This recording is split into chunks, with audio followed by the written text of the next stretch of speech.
Hello and welcome to the first, what we are calling Book Passion. So this is where I have selected a book for us to discuss. So it's kind of a hybrid. So I've sort of hijacked Alyssa's book discussions, and I am taking them in my own way because I wanted, unlike usually with a book club where I'm choosing a book or participating in a book I've never read before, I wanted to pick a book that I had read and that I was interested to discuss for a couple of different reasons. So the book that I selected is Unraveling Oliver by Liz Nugent.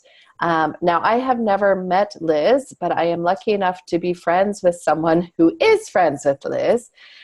So if we have specific questions for her, I am going to try and see if we can get her to answer them for us. She does live in Ireland, so she is on a different time schedule than the rest of us. But she is around. So first off, I'm curious, how many of you had a chance to read Unraveling Oliver?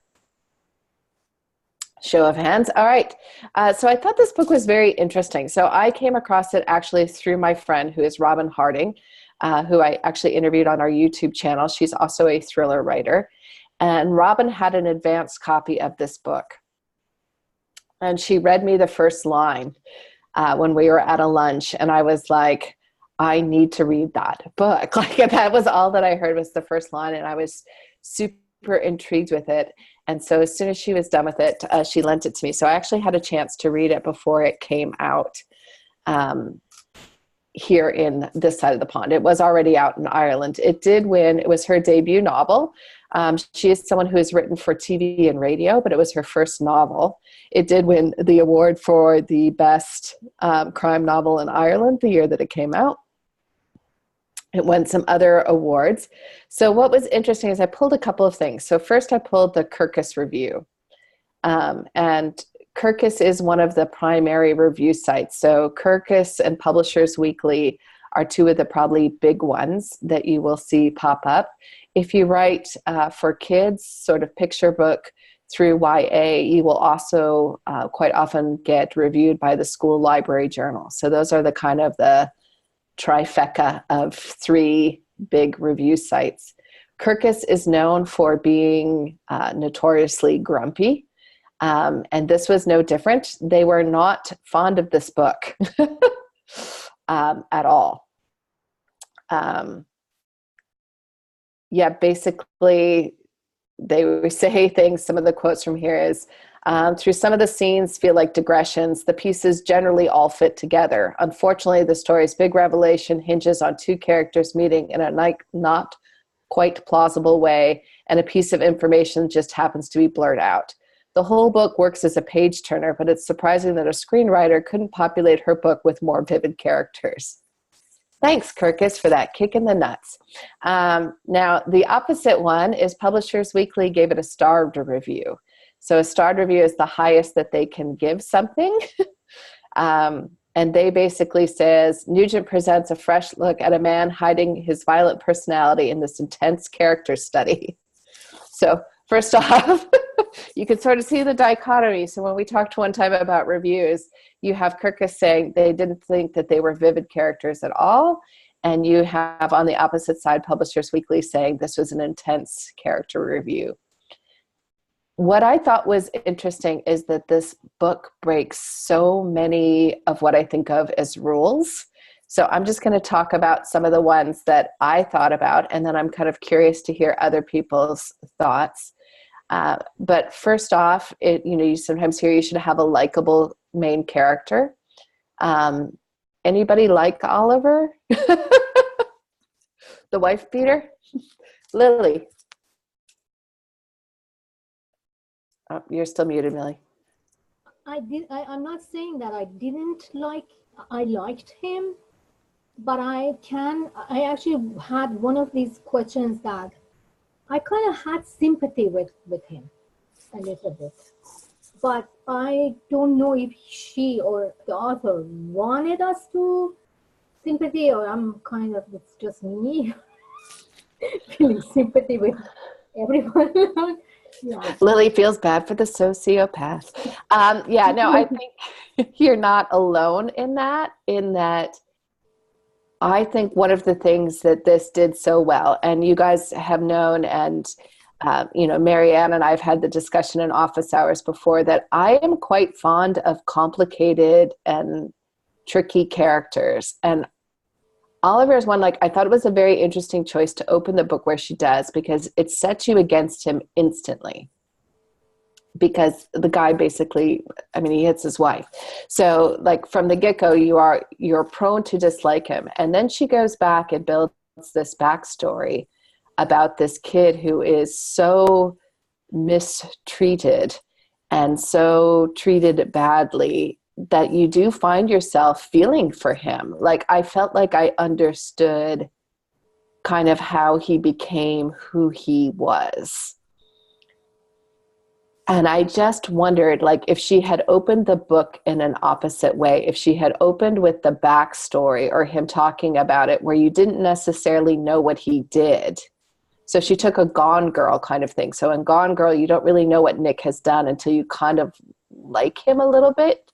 And the same with Amy, where you're getting different, it's all fake backstory by and large, but you're getting this backstory of where she's from, and then you feel for her, and then you kind of find out what she's capable of. So I thought it was just a very interesting author's choice, and I don't know if it would be one I would suggest to people if I was editing a book, or if I would be like, like, I like that he's complicated, but I don't know if you should open with such a unlikable first moment. Natasha. Okay. That's an interesting point. I was thinking about a third of the way through, I thought, oh, not another abused child is the villain story, right?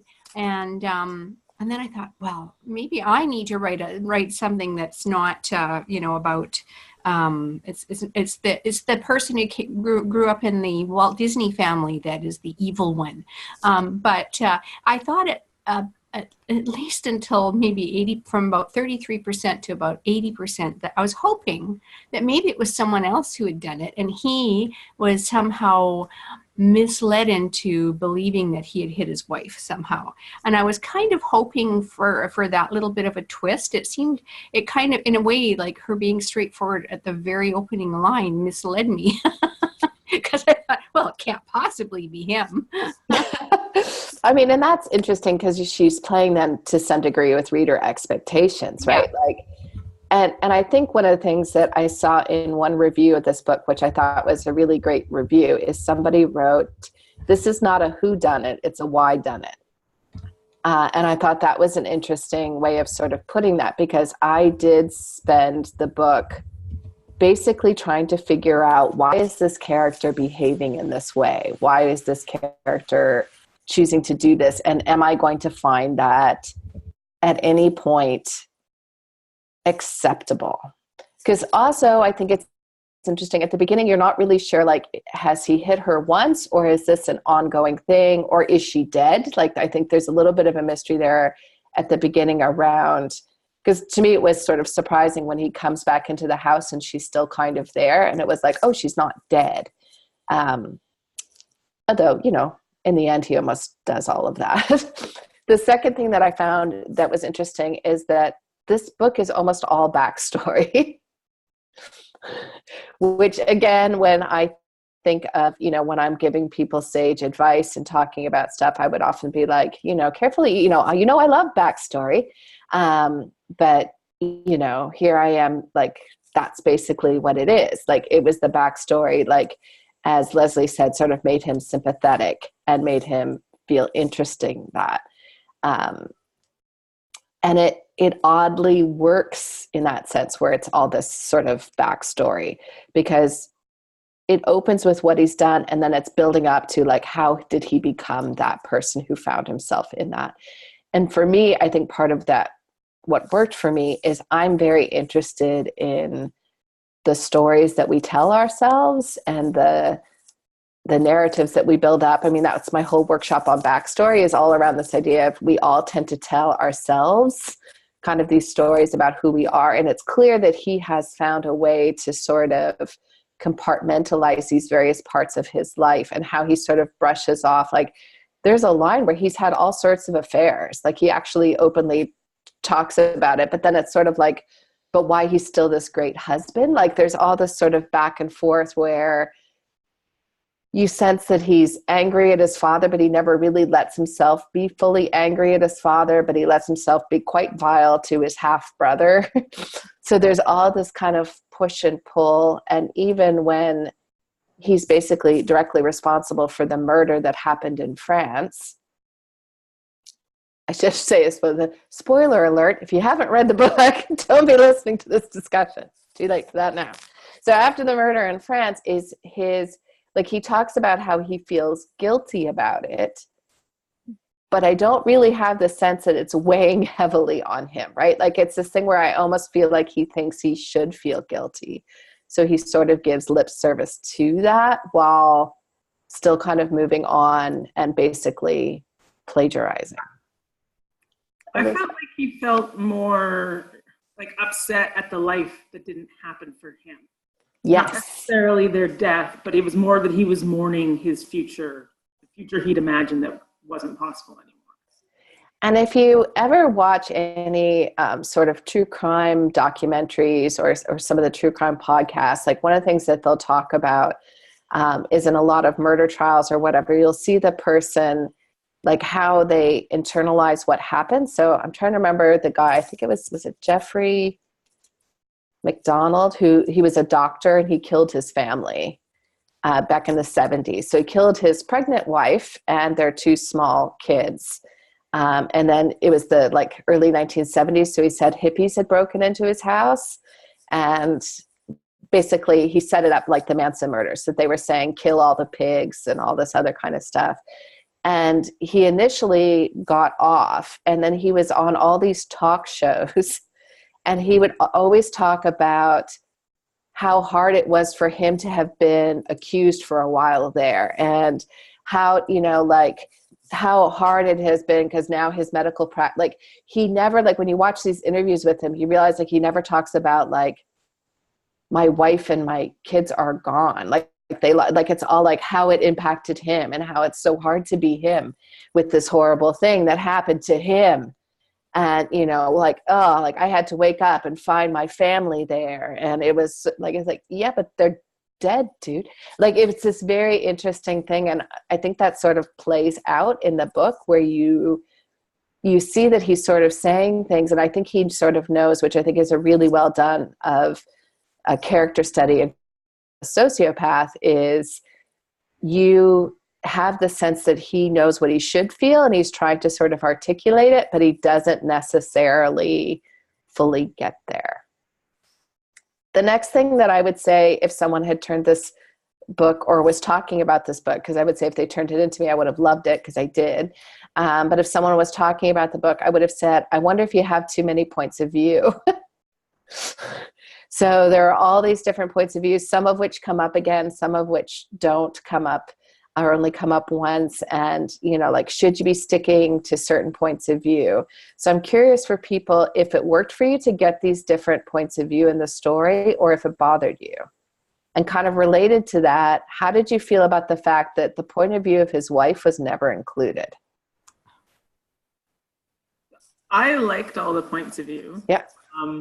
I liked that they all kind of would comment on similar things in a different way. Yeah. Or the way they would talk about themselves would be different than the way other characters would talk about them. Like, I think that was especially obvious in the Barney character. The way Oliver saw him and the way that Oliver thought Barney saw Oliver, and that interaction I found really interesting. And then same thing with the mistress. Like, she would say things that was completely opposite to how he had described things. So I found that really interesting, but I do think that some of them maybe weren't necessary. Like, I don't know that Eugene's point of view really added anything to the story. And some people I've talked to absolutely loved Eugene's point of view. Like, it was one of their favorites because it was so different. I'm going to ask Jen your thoughts, and then I have a thought on this too. That was actually one of my comments, to say that she did all these different points of view, and she did it well, and it worked, it went over, but I found that only Eugene and Barney had an actual cadence that was different from the others. Like, you actually knew, yet like she didn't have, when she talked in the other people's voices, you didn't feel like you were still Oliver. You felt like you were the person talking. So I don't know how she pulled, like how it worked, but because they always say you have to get rid of your own voice when you try and get into somebody else's head. But I guess I don't know how she did it, but it worked. So there is a term, and I'm probably mispronouncing it, so I'll apologize for that, but Rashomon, if people have heard that. So that is when you tell a story, and you'll see it sometimes done in movies. So it'll be like, so I went to the dance yesterday, and I saw my boyfriend with Natasha. And so then you would see the scene as I saw it. And then the scene, sometimes they're like, whoop. And then you'll see Natasha walking in, and you'll see the scene, and it'll be slightly different because we're getting it from her point of view. And then sometimes the story will do it like whoop, and then it'll tell the same scene again from someone else's point of view. And there's almost a bit of that happening in this book. All right.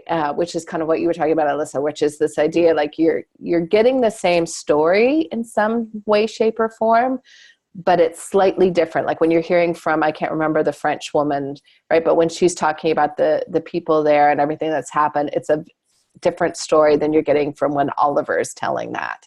And you're sort of seeing those different pieces come around. Yes, thank you, Veronica. French. Say it with a French accent. Veronique. See, that's why we keep you around, Natasha, for your French language skills, among other many, many wonderful things. So it was interesting to me that in general, I often tend to default and encourage other people to sort of limit the point of view. But this was a case where the multiple points of view worked. And I've heard people argue that some or others didn't need to be there. But I've heard other people argue then that like some person will say, we don't really need Eugene's point of view. And then there's someone else saying, oh, you do need his because he's the only truly innocent character in all ways, shapes, and forms. So you need to have his view of that. So that I think it could go both ways. I certainly didn't find, which I do sometimes feel, is the tendency to skim through one person's point of view. I don't know if you've ever had that experience where there's maybe multiple ones, you're like, I'm not that interested in this one. And you just kind of like skim till you get back to someone that you found interesting. And that sort of came up with Spinning Silver, as Leslie mentioned, where there was the multiple points of view. I found myself just getting lost or confused in that. Whereas in this book, which had more points of view, I did not feel lost. So I don't know if it was the narrative was strong enough that it was keeping me in that moment. And I was so intrigued to sort of see how these different people were going to give me some insight into that. But it was something I didn't realize until actually the book was over. And I was kind of trying to make a list of how many points of view were in the book, that I actually realized that Alice is never included. That's his wife. And I'm curious if you think how that would have changed the book if she had included Alice's point of view at any point.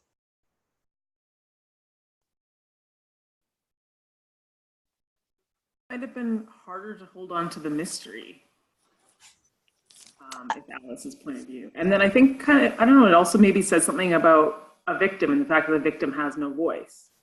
Oh, that's interesting. Victim, maybe it's a commentary on how women are victimized. I don't know. Yeah, it was, part of me was fascinated because I almost I want to hear Alice's point, like what it would be like to have lived with this. Like, what did she think of him when she dated him, when she was married to him? Like, had she found ways to excuse his behavior to herself? And it wasn't until because there is that line where we're getting it again from Oliver's point of view, but where he talks about that Alice says something like, I fell in love with you because of those books. Right? So what she possibly excused in him, I just would have found that fascinating to see. But I think it would have taken the mystery out of the book. Because again, the book basically opens where she's incapacitated. And then we're sort of almost, it's kind of hard to tell whether or not it almost could have been set up that people were giving their testimony, right? And talking about things that happened in the past. Because although the scenes are happening in the past, there is that sort of sense of someone who is present day reflecting on what they had seen. So you can't really have Alice's point of view because she's in a coma at that point, right? Like she's no longer able to sort of participate. So I'm pretty sure that's why she got left out. But it did leave me wondering, like, what was going on. So you found her Natasha. You found her dull. Oh, let me see okay, yeah, I'm not muted. I didn't, well, everyone kind of described her as dull. I mean, even like the description of her clothing made her sound very, kind of pedestrian and rather milquetoast. And the fact that she was talented in her own right and yet was, kind of made her husband out to be the brilliant one. Why, there's always an interesting thing as to why someone might marry someone as like him. And was she like that because of anything in her background? Maybe she was more interesting than I thought, but maybe she had just been drummed into her that she had to be a bit of a doormat. Yeah, I find it interesting. I haven't yet read the book The Wife, which actually Glenn Close was up for the Oscar.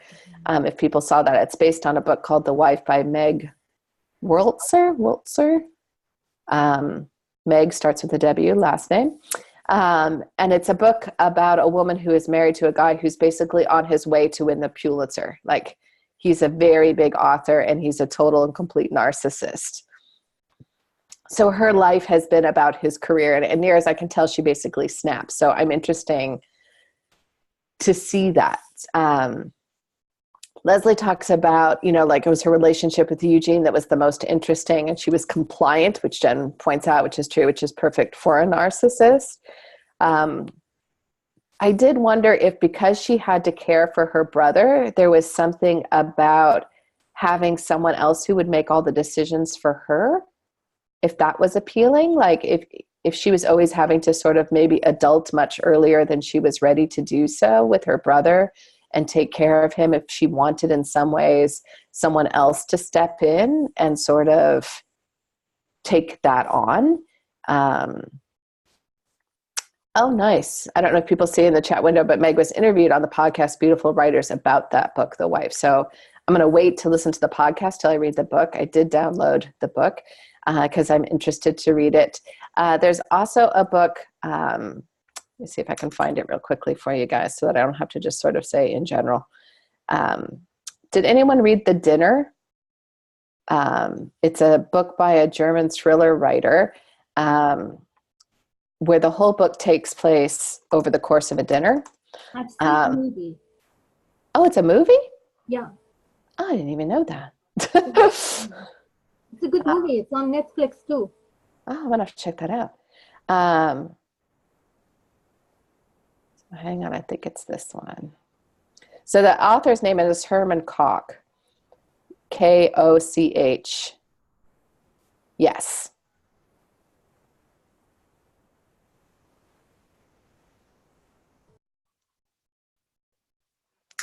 So he wrote another book called Dear Mr. M. So it's another book about a writer who's in kind of sort of the decline of his career. And you end up finding out various things, which I won't tell you because it'll ruin it for you. But it's sort of this, it has some similarities to this book in terms of some possible plagiarism that's going on and a very bizarre relationship with his wife. So that's an interesting book to check out as well. And I was curious, just how did people feel about being writers yourself? How did you feel about the fact that he plagiarized this story? Anyone have any strong feels about that? Like, that was strangely enough for me where I found my most, like, I could almost forgive him for killing the French couple and hitting his wife, but that was the one where I was like, oh, dude, now I'm out. Yeah, that really drives it home that he was a really bad guy. Yeah, like for all the writers out there, I was like, oh, now he's gone too far. Like, killing the French kid was one thing, but this is a whole other game. Like, I found like I had a really strong reaction to that, as well as that is my biggest phobia and fear, is that I have somehow unintentionally remembered something, and that I write it in a book, and that someone's like, that was my story. Like I have never plagiarized, like, to my knowledge, I never have. Like, I would try not to, but like, that's my biggest fear, is that somewhere, somehow I have done that, because that would be like, near as I can tell, like the worst thing. So I don't know if it was my worst nightmare come to life. So that's what impacted me about that. Natasha. I wondered also, like, because he adopted the name of the French grandfather, in some ways he, like, maybe in his mind he wasn't technically plagiarizing because that was his, you know, how people rationalize things. And that, you know, maybe he also at one point thought, it would have been if I would have, you know, if I would have been included in the family, those would have been passed on to me anyway, right? He kind of fantasized that. Well, and that is, again, I think that kind of justification that I find fascinating when people do it, because you see it on a much smaller scale, but of course, fiction, you're going to make it bigger. But this idea of people who've done something, from, you know, taking too much change from a waiter to, you know, having an affair, or something that's on a much smaller scale than, say, murder and plagiarism. But how they sort of justify in terms of like why it's not really their fault, or how it's kind of not like, and he definitely does this thing where, you know, if this family had lived and it was never his intention to kill them, and in fact, it's really Laura's fault because she started this fight with him, which distracted him from finding the fire, then he would have saved everyone, and he would have been there, and they would have written these books together, and it would have been a fine and happy different story. So he's just really, you know, helping these stories live on, and all those kinds of things. And in fact, it's, he could just have as easily have published it, and as the, you know, the grandfather, you know, and doing it in you know, homage to his long lost friend, you know, or something. Oh, he very easily could have been honest. Elisa, you had a thought. So I don't know, maybe this tells a bit too much about me, but I was actually angrier at his contempt for the writing process. And then once I realized he was plagiarizing, I was less angry. He has that scene where he's like in his office doing nothing all day, and then spends an hour at the end of the day usually writing, and doesn't care about any of it. And it's like, it's the easiest thing in the world. And that made me angry. And then when I realized he was plagiarizing, it was like, oh, okay.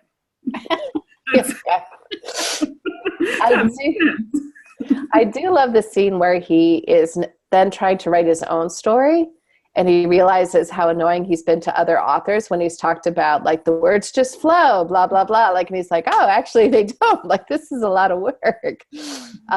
So I kind of love that he got his comeuppance that way. But that led to my only point of the book where I had a bit of a trouble with the plot. And I'm curious if anyone else had sort of plot hole questions or problems. Is it sort of set up that he's written basically the next Harry Potter? Like, there's musicals on Broadway about it, all this kind of stuff, right? So it's not just a popular book, but it's like a phenom kind of popular book.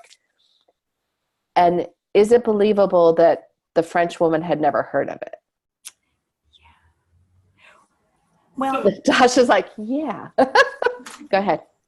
Well, I just think that, you know, she was in this little backwoods French town. She'd never even heard of a chignon for, you know, when Michael was, you know, was playing with her hair, trying to flirt with her, and she thought, oh, well, he's just trying to be a hairdresser. And so he coiled up her hair, and, you know, and neither of them realized that it was a, you know, a classic French hairdo. That's almost harder to believe that she hadn't. But I mean,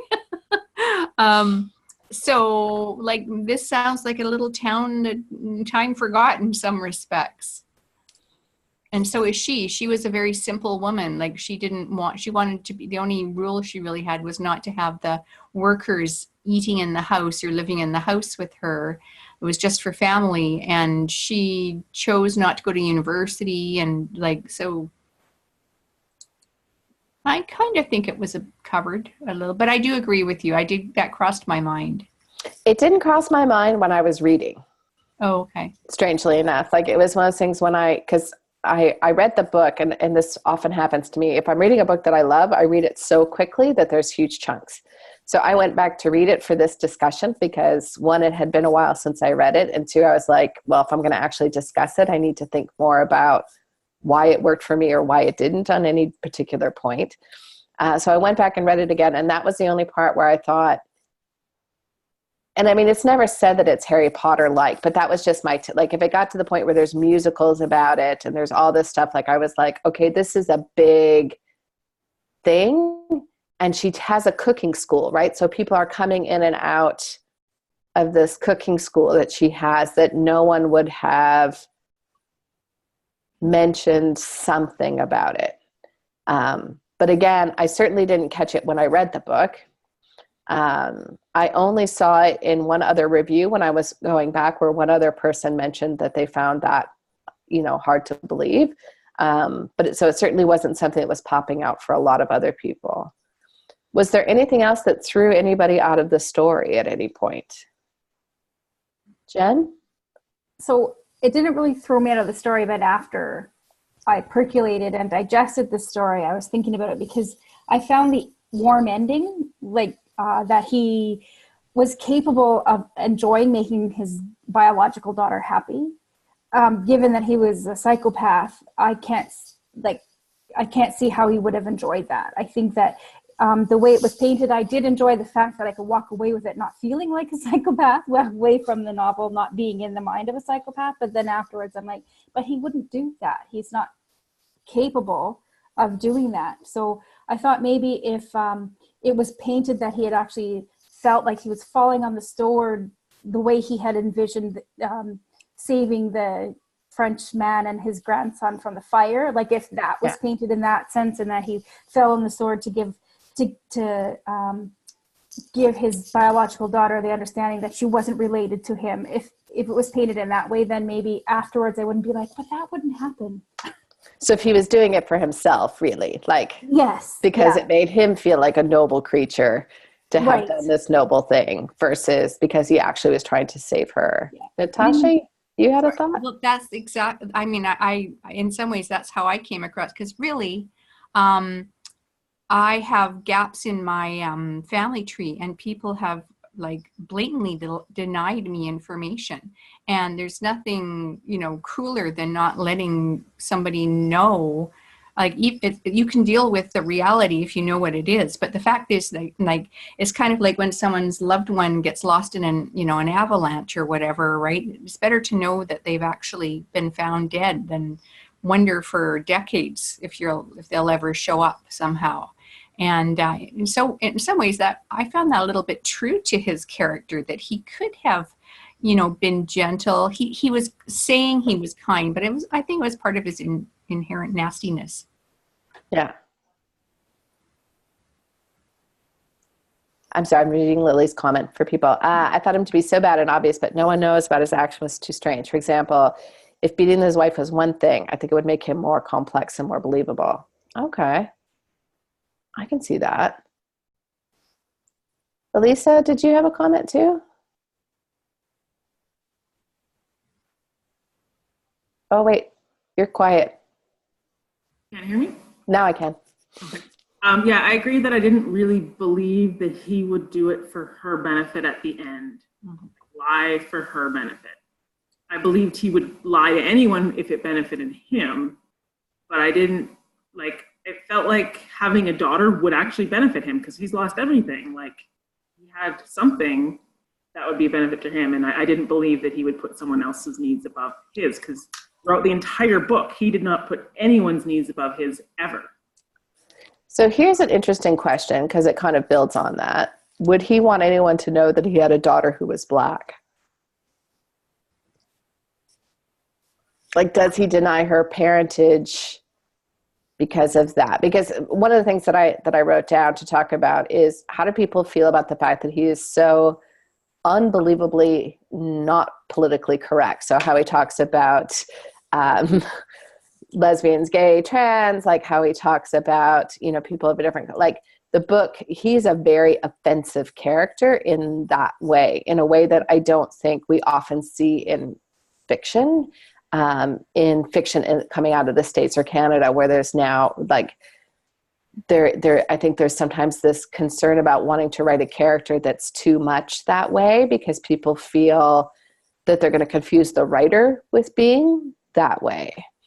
So I thought it was very interesting that he does that. And like Leslie said, like he was denying his own ethnicity. Like he, you know, had been able basically to pass for all this time period where like he had caught, you know, the good luck of the genes where he looked more Western or more white. So he got away with that.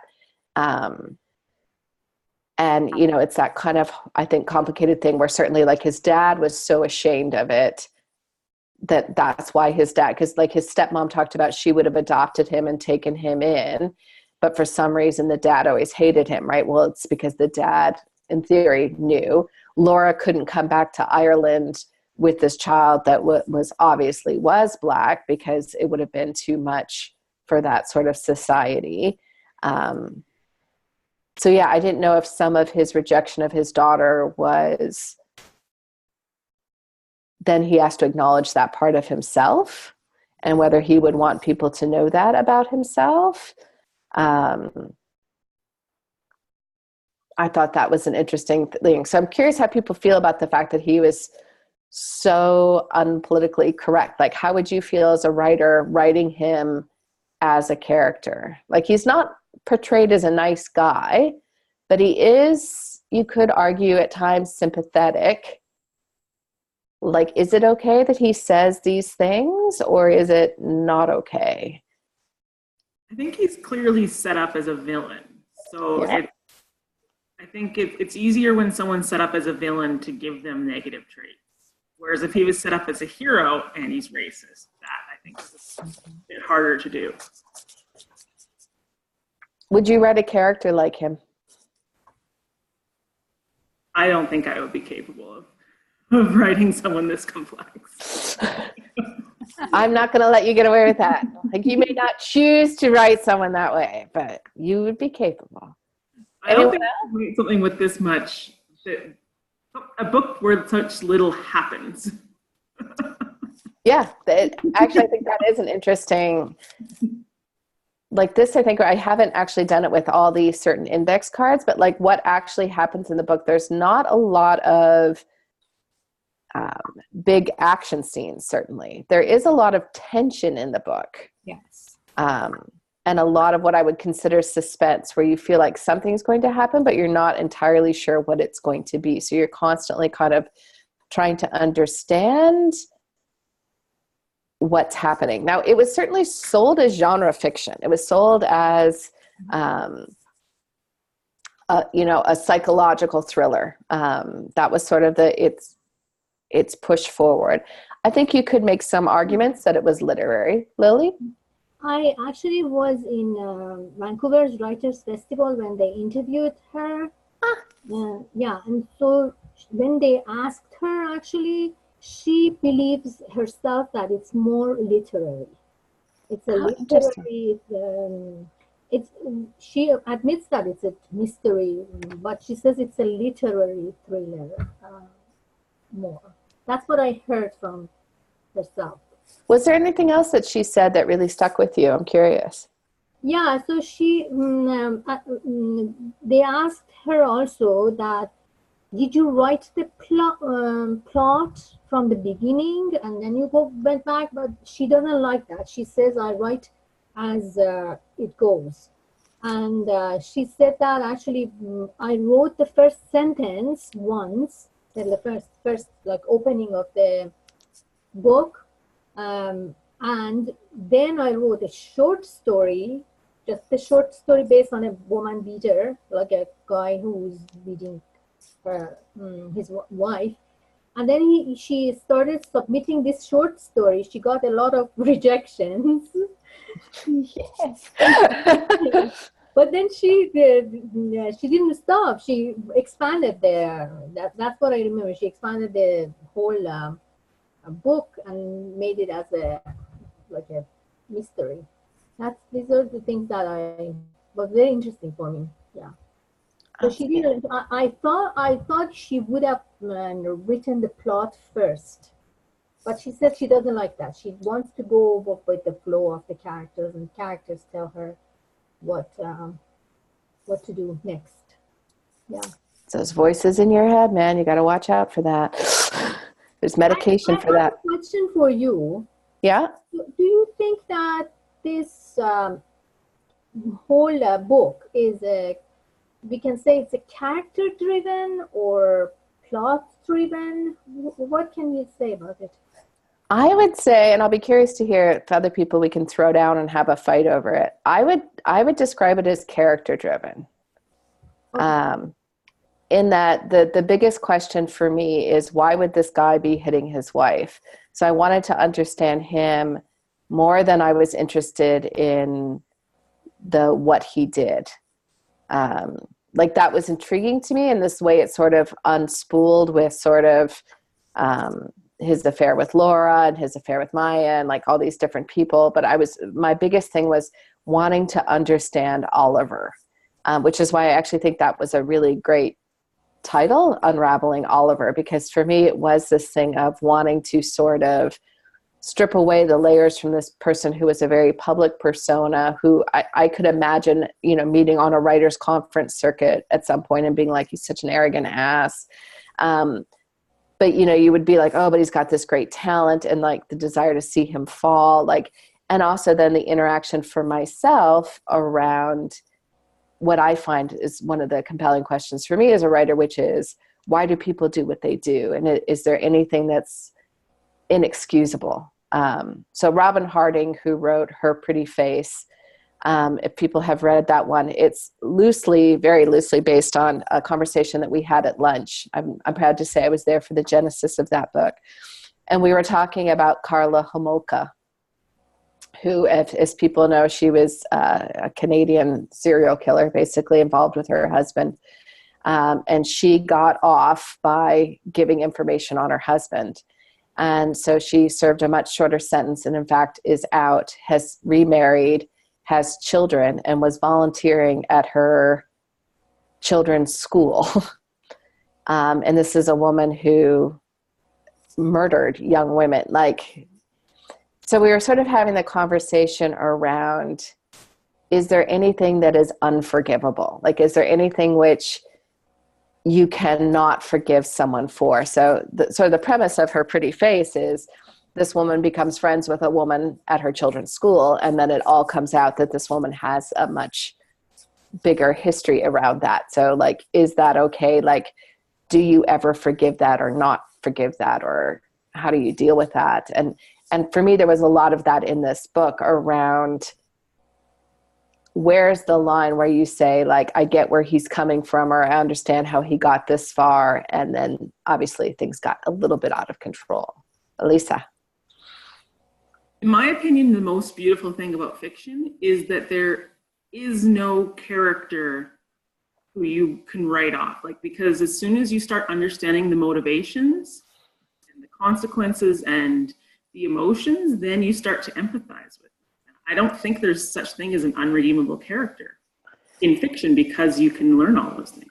So then the question for me becomes, as someone who's worked as a counselor, like, is there then no unredeemable people? Because if you just truly could understand where someone was coming from or how they got there, and certainly, I mean, there's whole defense strategies built on this in court cases, right? Which is, know where this person is coming from. Do you then, maybe not forgive is the right word, but do you then understand how they got to that particular place? So that, I think, is interesting, and I think scary to let yourself think about that. Natasha. Well, I had another question, but this also brings up a question. Just because you can understand why someone got to the point that they did doesn't mean it's forgivable. And so that's one thing. But I have a question about, you were saying that am I correct, Eileen? You said Mike, or what's his name, Oliver, was a sociopath? I think you can make the argument that he is. Okay, so then my question is, and you're a good person to answer this one, are sociopaths made or are they born? There is actually not a consensus on that. Okay. Okay. So there is a lot of debate back and forth, and there are certainly some very disturbing children that I have interacted with in clinical mental health settings where they're very, very young and behaving in a way that is, to me, quite frightening. So there certainly is a biochemical element of that. And there is some neural research to talk about whether or not the cues between empathy and their own emotions are there. So even just in a small sense, to some extent, all small children are sociopaths. Because they often don't, I mean, I don't know if you ever remember the moment, like if you ever saw your school teacher outside of school for like the first time where like you kind of thought they lived in the supply closet until that moment. Like, do you know what I mean? Like you see them someplace and you're like, oh my God. Or the first time, like this is why kids are often really fascinated with asking grandparents about, tell me about my mom when she was little, because they're just starting to understand the concept that my mom isn't just my mom. My mom was also Natasha before she was my mom. Like she had a whole life before she was with me. Like that's a concept that you actually have to come to understand. So that's why peekaboo works for little kids, like very little kids, when you cover their eyes and then you open them up. The reason that they're so fascinated is because at that stage of brain development, if they can't see you, you have truly ceased to exist.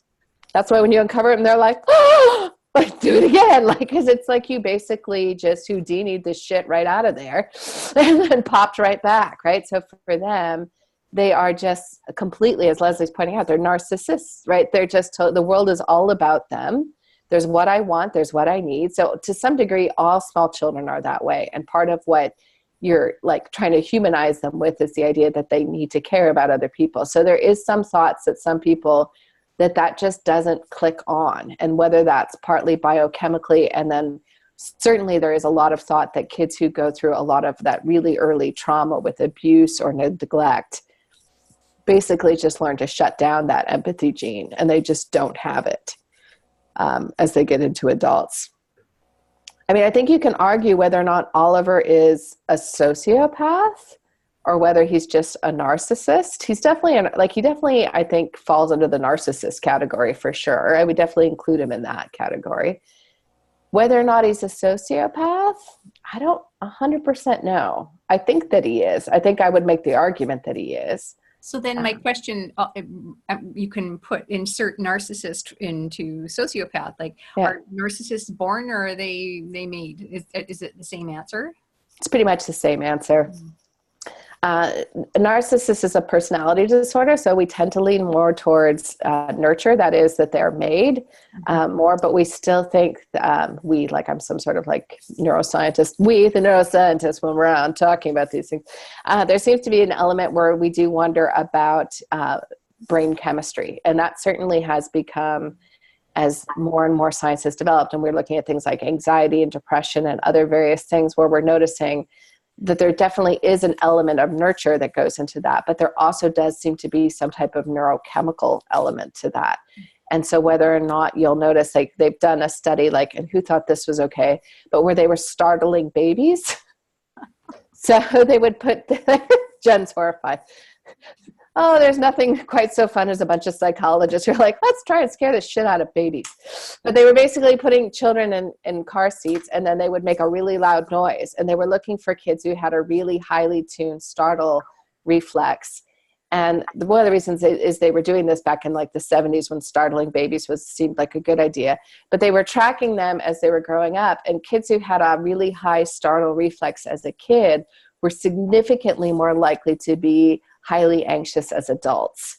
So there's that question like, okay, if you're that way at 6 or 7 months, that's probably not nurture, right? That's probably something biochemically in you that just makes you more agitated. And again, as we look at something like going the full extreme, like to autism, where people are highly tuned by noise and touch and various things, like, is that just a further way down that line. And that's, I mean, I think you are seeing more things where people are talking about spectrum. So we're sort of saying like there's somewhere in this range of things. So yeah, there's probably people who are prone to narcissism. And then there's probably a nurture calorie that probably pushes you way further on that spectrum than someone else who might just think quite highly of themselves. So I think that changes it. I think it's a lot more interesting in fiction to explore the nurture side, though. Yeah. And I think it's interesting. There's a YA novel, Pretty Wicked, that's written by a local writer, Kelly Sharon, and she has written, and it's a 15-year-old serial killer. And she's killing off teachers and various people that cause, you know, challenges for her. And I mean, not Kelly, the character, for clarity. And one of the things that was really interesting is she did a tremendous amount of research preparing for that book. And so she has written a true sociopath where, like, who she's killing, it's not driven by revenge or all this, like, it's just like, that person's in my way. So they've got to go. And like, people, I think, wanted more from the character because I think they were looking for more of a nurture thing, where this is it's a young woman, her dad's a police officer, like, she has a healthy family, basically. She's just a sociopath who finds it interesting, the game, right? Like, can I get away with this? Can I do this? I'm smarter than my own dad, who's a cop, who's searching for the serial killer, who is me, right? So it's this kind of interesting thing where I think a lot of people bumped on that book because they didn't like the idea of it being just nature, that it was just that. I think you're bang on, Lisa, when you talk about people being more interested in that nurture. And I think that's partly because even in scary characters, I think it is human tendency as a reader to sort of see yourself in that character a little bit. So I think people are, even with Oliver, I don't know if people found this, but like, one, there was a little touch of empathy, and two, kind of understanding what would I do in that situation? Like, not that I think setting, you know, a building on fire, but like, I could kind of understand where Oliver was coming from, where it's like, I desperately want to stay. I've never had a family. If I make some big grand gesture, they're going to want to keep me. And then it's now gone horribly wrong. And I can see, and maybe this doesn't speak volumes about me, but I can see myself sort of saying like, I never meant to kill anyone. I never would kill anyone again. Like, does me going to jail actually help? Like, would I confess? I guess that's the question. And I think that's something that makes me uncomfortable, because I would obviously like to think that I would like to think, first of all, I would never do it. But if I had done it, like in a moment of stupidity, would I have the courage of character to come forward? Or would I say, there's nothing to be done? I mean, I think it's the same question. And I read a book at one point where someone was in a hit and run accident. So you're driving along, you hit someone, that person is dead. There is nothing that can be done. You can't call an ambulance and bring them back. They are gone. Do you want to go to jail? Like, maybe, like, do you say to yourself, like, there's nothing to be gained? Like, if I stay out of jail, I can be a better person than I could ever be. If I'm going to go to jail, I'll take the hit for this, and no one's going to know. Well, I think that question would certainly cross your mind as, you know, I mean, standing at the side of the road. Maybe I'll just be quiet about this. You know, nobody has to know. Like, and I mean, to me, I think, and allow me to make it all about me, allow me to have my narcissist moment. But that for me is like one of the most compelling questions that I keep coming back to as a writer, which is that, like, what are we capable of? And that scares me. Like Jen sort of put in her comment, like that scares me, that there's an element of myself where, again, I would want to think like, of course I would do the right thing and sort of stand up and be like, you know what? I was leading Book Passion. I had a glass of wine and then I had to run an errand, and I feel horrible that I, you know, ran over Joe Schmo, and I, you know, like, but there would be a part of me that would be like, no one has to know that I've done this. I don't want to go to jail. I know I could be a much better person if I didn't go to jail. I know I could do good things, right? So I think that is what scares me about this character, which is then what keeps me turning the pages. Elisa. So I don't feel like I empathized enough with Oliver to really feel those emotions in this book. But in your book, with Malice, that was what really intrigued me about that book, was the idea, oh, if I was in her shoes, would I have done those actions too? And you are so firmly in her point of view. Yeah.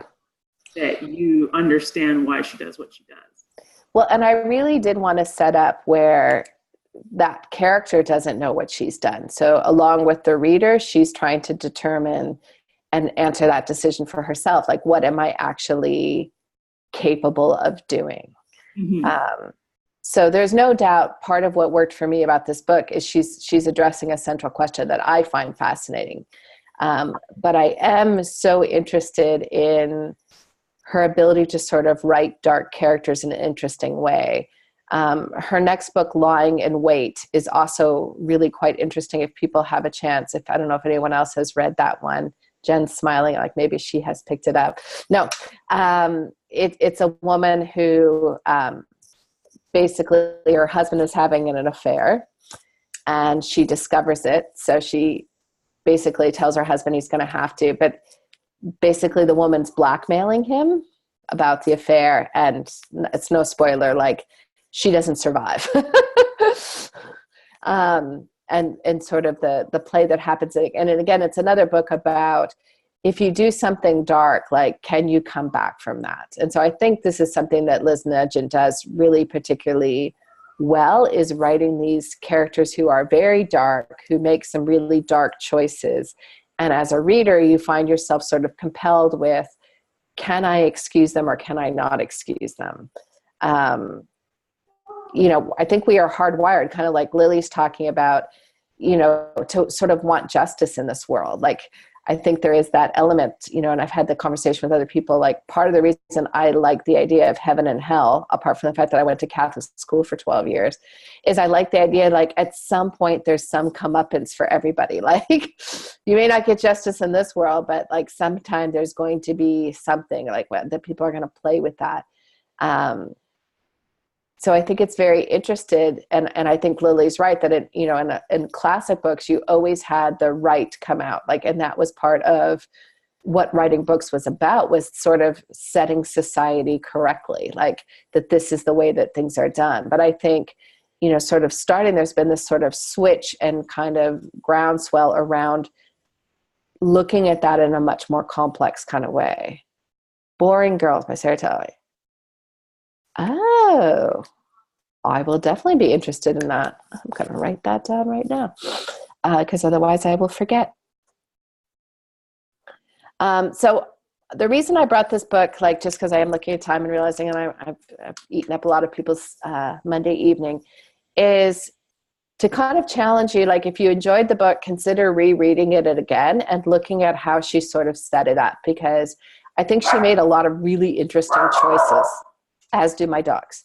So she made some very interesting choices in that, doing the multiple point of view. And I might even read it a third time now and kind of go back and look at what did we get from each different point of view. Like, if I was her editor and I was arguing that you could cut Eugene, what would be cut if we cut his chapters? If we cut Maya's chapters, what would be missing in the book? If we cut, you know, any particular person, like obviously Oliver has to be there, but what would be different?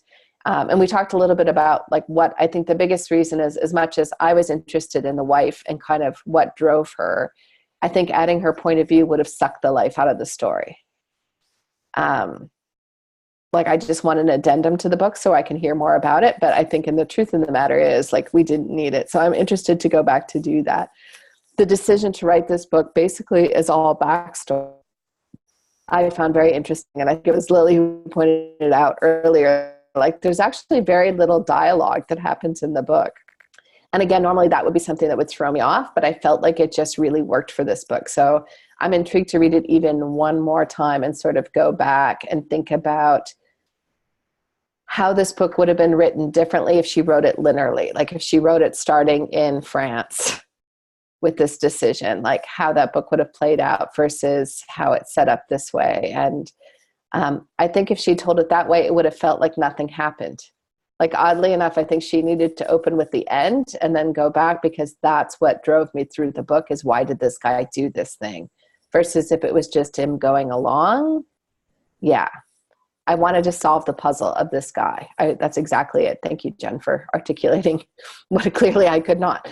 I wanted to sort of solve who he was and why he did these things. And that for me was what pulled me through the story. So I thought it was just an interesting one to bring up as a book that, in general, if Alyssa came to me and said, I want to write a thriller and this is what I'm doing, like, I could see myself trying to argue you out of this structure.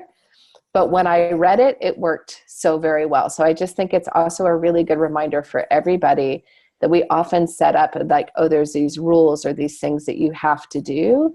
But clearly you don't. You just have to break the rules in a really great way, which I think she did.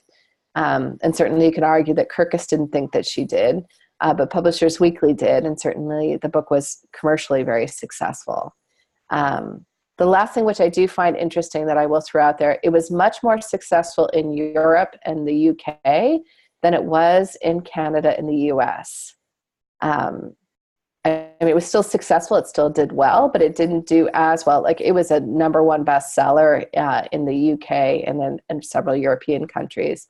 And it was not in the US or Canada. About that? I think one of my theories is that the political incorrectness made people uncomfortable. As particularly in the US, I feel like we've really shifted, the market has really shifted to being very concerned with kind of, what opinions, even characters that are villains, as Liz pointed out, like, they're not supposed to be like aspirational characters, but that a character who could be so dark would be shown in any way empathetic. I think some people feel like that's like saying there were good people on both sides. Some of those neo-Nazis said in Virginia weren't that bad. Which again, like, I think from an author's perspective, you could argue maybe they weren't, right? Like, but that's like, in our current society, like, that's such a no-go thing. So I don't know if that was part of it. I don't know if the US and Canada is more driven by kind of Lily's point, like plot versus character. Mm-hmm. And this is, I think, more character driven.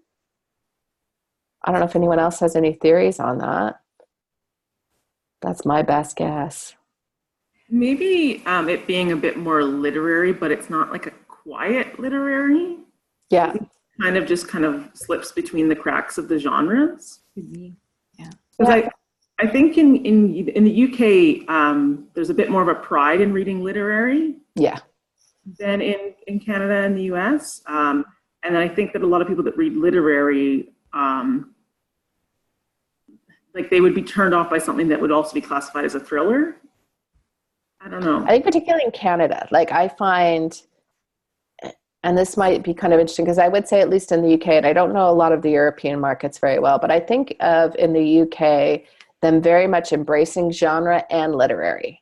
Whereas I find in Canada, like, you tend to see people more in two camps. Like, they will describe themselves as, I like can lit and literary novels.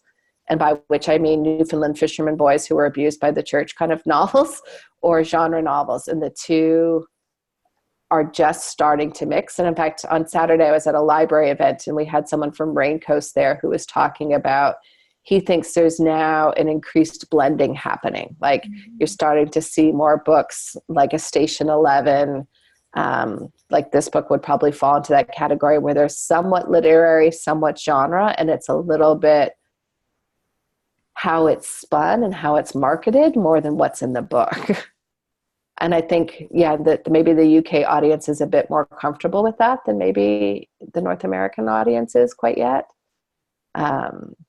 Isn't that called upmarket, where it's a combination of literary and genre?